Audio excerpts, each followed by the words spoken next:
ഉംറക്ക് 4 ഫർളുകളാണ്. 1 നിയ്യത്ത് ഇഹ്റാം, 2 പരിശുദ്ധ കഅബ തവാഫ് ചെയ്യുക, 3 സഫാ മർവാനിൽ സഅയ് ചെയ്യും, 4-മത്തെ ഫർള് മുടി വെട്ടലാണ്. ഇഹ്റാം ചെയ്യേണ്ട ചില നിശ്ചിത സ്ഥലങ്ങളാണ്, അതിന് മീഖാത്ത് എന്ന് പറയാം. പരിശുദ്ധ ഹജ്ജിനും ഉംറക്കും നമ്മൾ പുറപ്പെടുമ്പോൾ ഇഹ്റാം ചെയ്യാതെ മീഖാത്ത് എന്ത് ചെയ്യാൻ പാടില്ല, വിട്ട് കിടക്കാൻ പാടില്ല. അപ്പോൾ നമ്മൾ ഇന്ത്യയിൽ നിന്ന് പോവുകയാണെങ്കിൽ നമ്മളെ മീഖാത്ത് വരുന്നത് ത്വായിഫിൻ്റെ അടുത്തുള്ള കർണുൽ മനാസിൽ എന്ന മീഖാത്താണ്. ഫ്ലൈറ്റ് മാർഗം പോകും. കപ്പൽ മാർഗം പോവുകയാണെങ്കിൽ യലംലം എന്ന മീഖാത്താണ് വരിക.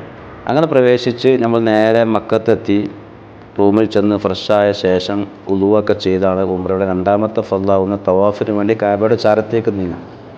7 പ്രാവശ്യത്തെ ചുറ്റാണ് തവാഫ്. അത് കഴിഞ്ഞ് 3 സഅയാണ്. സഅയിൻ്റെ മുമ്പ് നമുക്ക് പ്രധാനമായി തവാഫിൻ്റെ സുന്നത്ത് നിസ്കാരം, സംസം വെള്ളം കുടിക്കാനും ഒരു സുന്നത്തുണ്ട്. അത് കുടിച്ചിട്ടാണ് നമ്മൾ സഅയ് ചെയ്യുക. അപ്പോൾ സഫയിൽ നിന്ന് നമ്മൾ സഅയ് തുടങ്ങും, നേരെ മർവയിലേക്ക് നടക്കും, മർവയിൽ നിന്ന് സഫയിലേക്ക്, ഇങ്ങനെ 7 പ്രാവശ്യം സഫാ മർവാക്കളിൽ എന്ത് ചെയ്യണം, സഅയ് ചെയ്യും. ഏകദേശം ഒരു 3.5 കിലോമീറ്റർ ദൂരം ഈ സഅയ് മാത്രം ഉണ്ടാവും. അത് കഴിഞ്ഞാൽ പിന്നെ നമുക്കുള്ള 4-മത്തെ ഫർള് മുടി വെട്ടലാണ്. മുടി വെട്ടലോടുകൂടെ കളയലോടുകൂടെ ഉംറ പൂർത്തിയായി.